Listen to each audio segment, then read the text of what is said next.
Morning, everybody.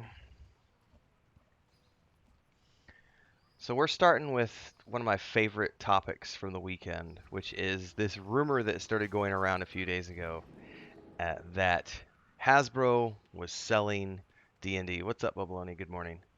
And I think that it's a ridiculous idea that people just latch on to topics without actually doing any due diligence. So this turned out to be nothing more than a rumor. Um, about I think 2-3 days ago, we'll take looks at timelines here in a minute, but this news outlet started reporting, and all I saw over this past weekend was just like all of my news feeds, like Roll for Combat was streaming it. All these other content creators on TikTok were streaming. Everybody's like going up in smoke because it's like D&D is being sold. Hasbro is trying to sell D&D. Tencent's gonna buy D&D, and then into that mix, everybody said, and Hasbro offered the Dungeons and Dragons intellectual property to Larian, but Larian couldn't afford it. And apparently it got so bad, the rumors got so bad that Sven made a tweet on February 1st, which was what, the day before yesterday? No, yesterday. I guess it was yesterday. Yesterday at 11 o'clock in the morning, my time, and roughly noon. It's silly that I should do a tweet about not buying something that's not even for sale, so I won't. But in case you're wondering, we're not. Hope that clears it up. And then as of this morning, all of a sudden, you've got Forbes and all these other news outlets coming out and saying, "Oh no, actually, it's not for sale." And what's interesting is to note that the big news outlets like Forbes and so on, none of them ever reported that Hasbro Green was sold. What started this all was tech website Pandaily, which I've never even heard of. I don't know anything about their site or anything. Um, but they broke a story suggesting that Hasbro was in talks with Tencent to sell D&D and that the company was in negotiations with the aim of acquiring a series of rights, including the adaptation rights for electronic games. So I ended up digging deep into this, and there was all this confusion over what rights were potentially up for sale and what was going on, so on and so forth. Bubbaloni says that's the one I heard first, Larian. I did some research, and then that started with the YouTube channel. I forget the game, but they push indie 5th edition products and something else. Something monster cards. Yeah, it just all of it was based on this rumor that Larian Studios was supposedly the first company they offered the D&D IP to, and then Larian was like, we can't afford it. So then it was like, well, we're gonna sell it to Tencent, and the one that got me the most was like, I think the one I read that was the one that tried the hardest to be most credible was like, yeah, so here's the thing. Tencent owns a minority stake in Larian Studios, and when Larian Studios wasn't able to afford what Hasbro was wanting them to buy it for, Larian Studios brokered a deal between Tencent and Hasbro to hook them up and said, hey, Tencent's been a great partner for us. They would probably be a good fit for you, and somehow brokered a deal between the two that was going to go down. And then as of this morning, everyone's reporting that's not actually the case. Sven came out on Twitter yesterday and said, "Yeah, that's not true." Like, it blows my mind how the rumor mill gets out of control. Bubblina says there's a thought experiment only for discussion. I think some people, because here's the thing: the original um, Pandaily website, the story what it suggested that Hasbro was in. So it's a rumor. It was like they posted a rumor. I think this goes back to that video I did. Oh, when was it? Was it last week when I did the one on the realities of streaming, which was the Asmongold discussion? I think that was the one this came from, where he had mentioned a point about how it's so.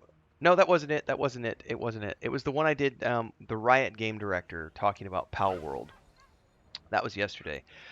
So in that discussion, he said something about this exact problem. He said somebody starts a rumor online, and within a matter of minutes, some influencers around the internet have picked up on that rumor and they publish this thing, and then the third person in the chain is the one who takes the second person's report as true, and then suddenly it becomes this thing and it just spreads like wildfire, and that's essentially what happened over the weekend, and now we're into the early part of the week. No, Hasbro is not selling to anybody. They actually made a statement. I'm going to scroll down here. Wizards of the Coast has now given a statement which dismisses the whole thing as internet rumors.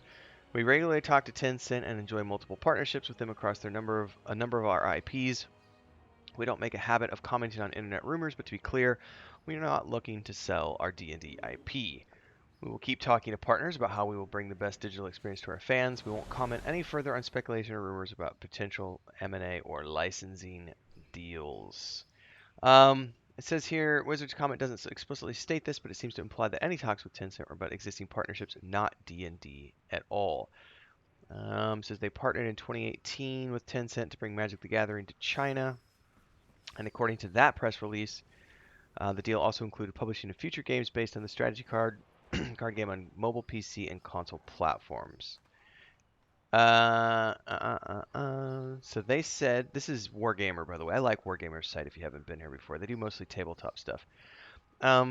Says we were keen to know where the details of the story came from. Was the information about Hasbro selling D&D entirely false, or had Tencent been involved in some discussion? Could Wizards be partnering with Tencent for another big D&D game after Larian's BGT? Unfortunately, just as the statement says, Wizards of the Coast has declined requests to provide any further comment. It could be something where, they were having conversations about many other things and people just took it for a run. It's unfortunate when that happens, but man, the rumor mill is what it is, and etc. Bubbly says, I'll send you a link privately. Don't want to spread rumors, but this was 2 weeks ago, and the guy who was Furnace started the Larian rumor accidentally. That'll be interesting. Yeah, I'll definitely take a look at that, Bubbly. I didn't even know it was a thing until probably, I don't know what date it was. It would have been like last Thursday or Friday was when I really started. Suddenly it was because Roll for Combat did a stream on it. Let me look there.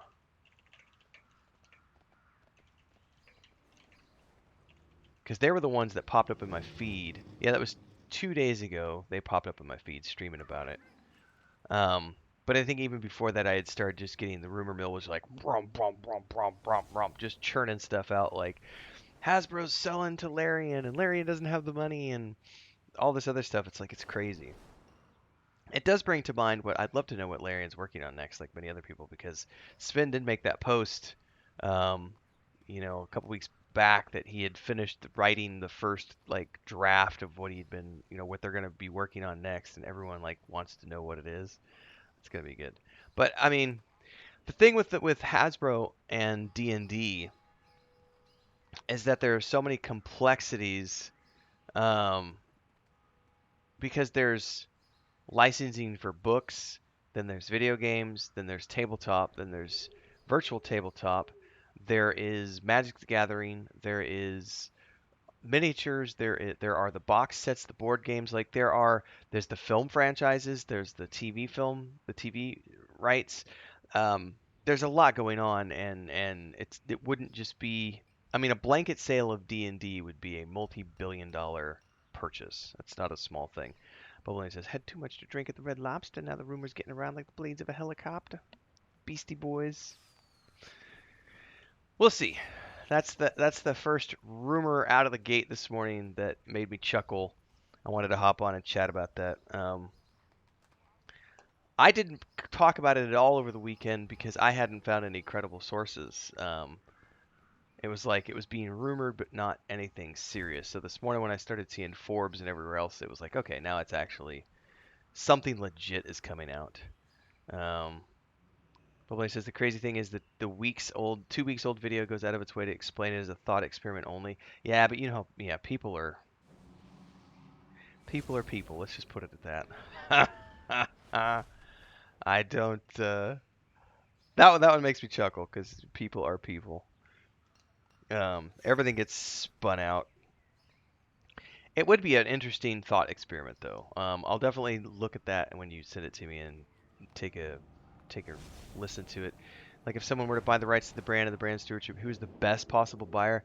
That is no one's ever going to agree on that is the problem. Because like I could say that for me, I'm okay with anybody being a buyer.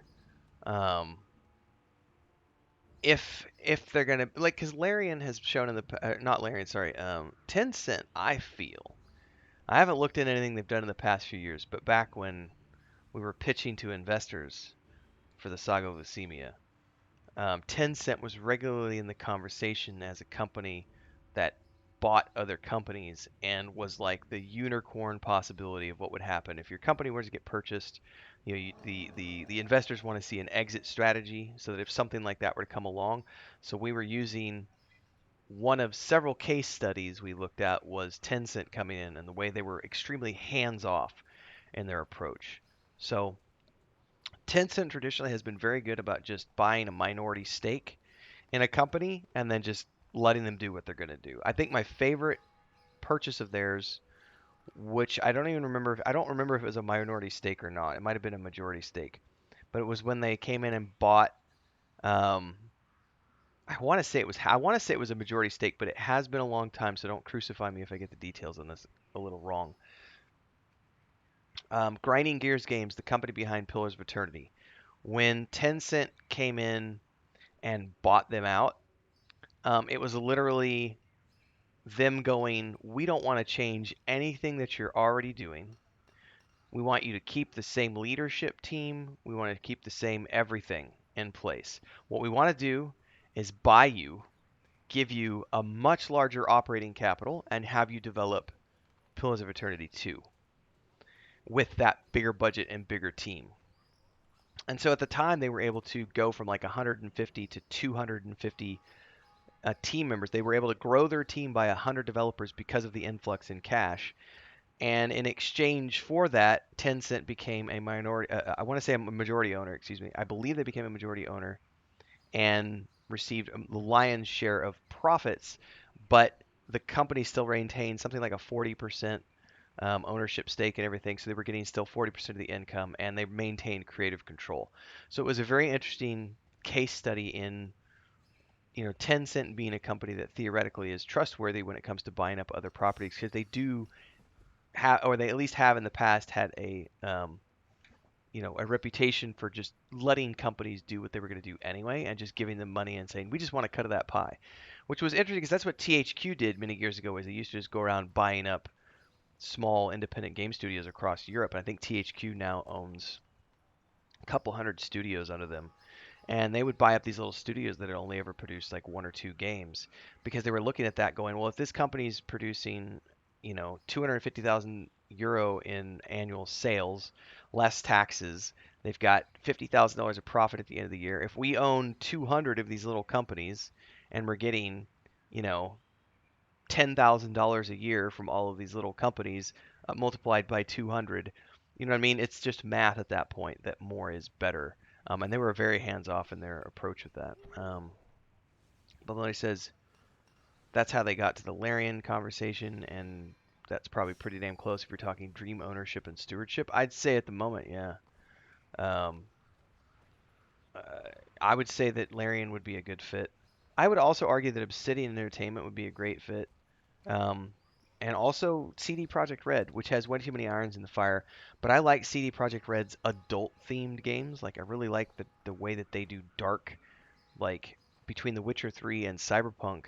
I would love to see a much darker version um, of D&D than what we've seen. Because right now D&D is very much sugar-coated, 5th edition, anybody can play, teens and up. Like they want as many people playing as possible. They've got the kids versions of D&D, which is really cool from a saturation standpoint. And of course, I can always run my own dark campaigns if I want to. But if I'm speaking realistically, I would love a CD Projekt Red D&D project. That could be really really fun. Um, mm, I'm still waiting for a big Dragonlance project though. I don't know. Yeah, in a perfect world of infinite money and motivation, Sven has already proven he loves D&D and actually understands what it really is and should be from a rules and gameplay standpoint. I think so. I know some people were upset with him for because he cut some things from from Baldur's Gate 3. One of my favorite discussions was him talking about Dispel Magic and one of the reasons Dispel Magic isn't in the game. Because you had all these people who were upset that Dispel Magic didn't make it in the game. They're like, this isn't real D&D. It doesn't have these spells. And he's like, What you're not understanding is from a game development standpoint, you have to make concessions. You have to cut things that just don't make sense in a game environment. And Dispel Magic broke so many things across the board that they just couldn't realistically include it because it broke too many things. And when you have something that breaks everything else in that way, um, yeah, you can't have it. So they pitched it out. But I know that a lot of people were criticizing.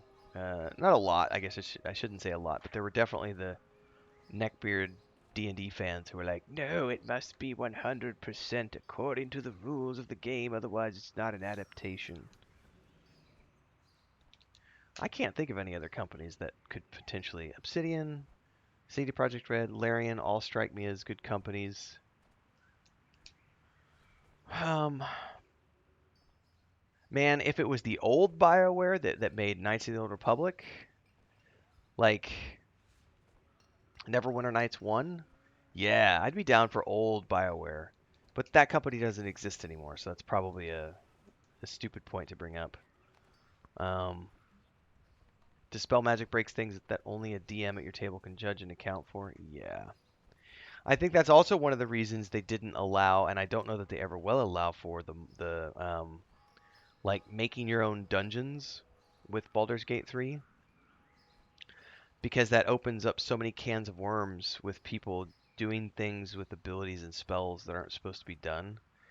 And I also wonder how much of that has to tie into Wizards of the Coast probably saying that no, a multiplayer project is different. Not multiplayer, but a DM program is different. We have virtual tabletop for that. That's what our virtual tabletop program is for. Therefore, we're not going to let you do that because we want people to come to our virtual tabletop program. If I had to bet, it's probably that more than anything else. It's probably them saying we have our own in-house um, VTT program that we want to push people towards, as opposed to just doing, their own dungeons in the Baldur's Gate 3 engine. Lovely says, beyond that, BG3 is such an excellent version of 5th edition that I would argue it's a fine entry to the tabletop game for people who can't get to an actual table right at the moment. Even Jenny D admits to its great training wheels for Jenny D for the tabletop. I think it's a great entry point. I now knowing what I know now about Starfinder and Pathfinder, I would not want Pathfinder 2.0 or Starfinder to be my first introduction into tabletop. Those systems are so complex, and yes, I understand the argument that you can dumb them down, and a good GM can make it approachable to everybody. But I'm just talking out of the box. Like if I was just to go on Amazon and buy a box set to learn how to play tabletop, fifth edition is by far. It's easy for a reason. They want kids, they want young adults, they want teenagers, they want everybody playing their game. And so it's so simple that a 5-year-old can pick up like the very basic starting table set and learn how to play D&D. And that's something that I don't think any other tabletop program does. That's actually one of my complaints about Rogue Trader, was because as good as that adaptation was, I've never played Warhammer 40K, but and it was interesting to see other content creators, because even Co Carnage touched on this.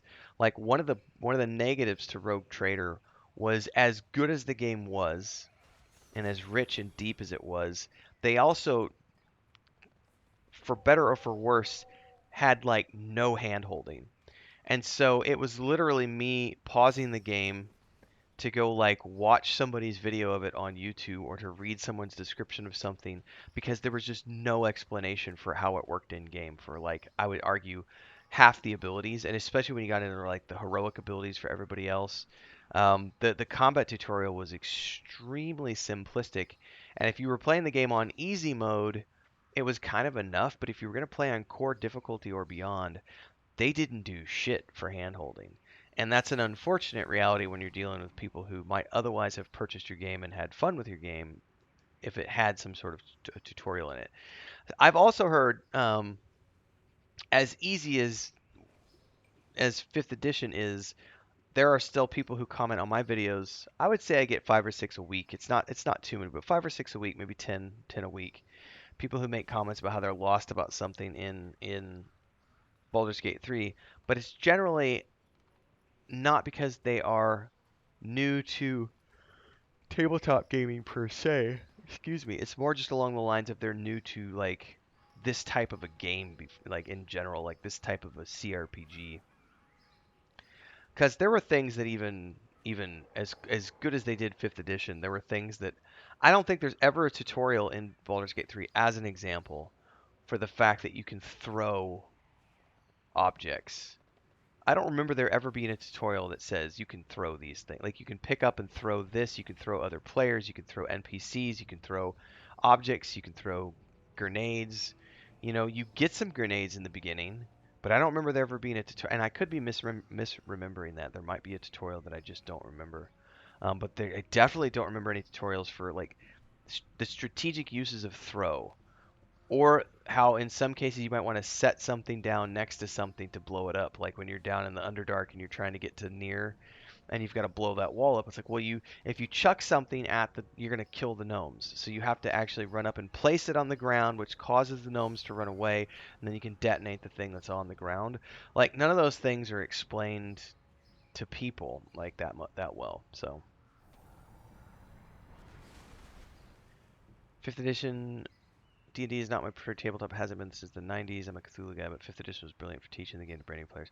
I mean, my wife's a perfect example because she'd never played. Um, I feel so sorry for her because she did it because it was, helping build our business. But she had to learn 5th edition D&D and Fantasy Grounds at the same time in a language that's not her native language.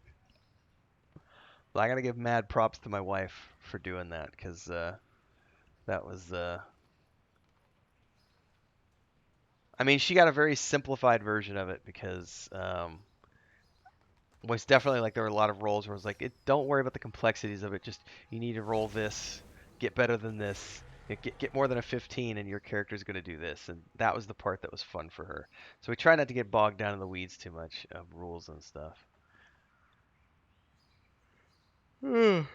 But yeah, it's hard to do it's hard to do an adaptation. So yeah, in a perfect world, it would be interesting to see where this could go.